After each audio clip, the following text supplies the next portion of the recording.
কৃষকের অধিকার রক্ষায় ১৯৭২ সালের আজকের দিনে জাতির পিতা বঙ্গবন্ধু শেখ মুজিবুর রহমান স্বাধীন বাংলাদেশে কৃষক লীগ প্রতিষ্ঠা করেছিলেন।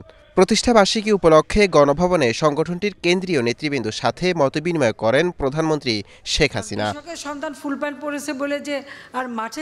এ সময় বিশ্ব সংকট কিংবা খাদ্যাভাব মোকাবেলায় ১ ইঞ্চি জমিও অনাবাদি না রেখে উৎপাদন বাড়ানোর পাশাপাশি গবেষণার প্রতি গুরুত্ব আরোপ করেন সরকার প্রধান।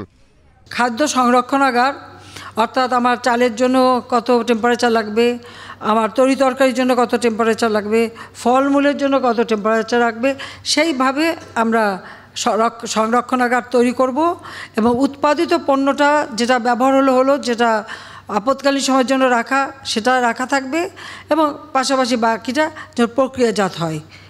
বিএনপিকে উদ্দেশ্য করে প্রধানমন্ত্রী বলেন, দলটির দাবি অনুযায়ী দেশের সকল অপরাধীরাই তাদের নেতাকর্মী।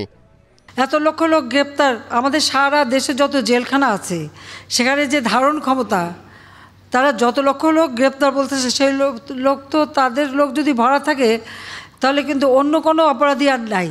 তার মানে যত অপরাধী আছে জেলে সব অপরাধী বিএনপির অপরাধী। সেখানে খুনি ডাকাতি চুরি যা আছে ওদের যে হিসাব আমরা যদি ধরি তাতে সব অপরাধী হচ্ছে বিএনপির অপরাধী।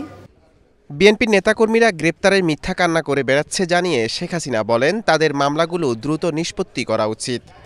সেই 2013 সালে 14 সালের ইলেকশন ঠেকাতে যে তারা যে অগ্নিসন্ত্রাস করেছিল সেই মামলা তাদের বিরুদ্ধে আছে, দুর্নীতির মামলা, গ্রেনেড হামলার মামলা,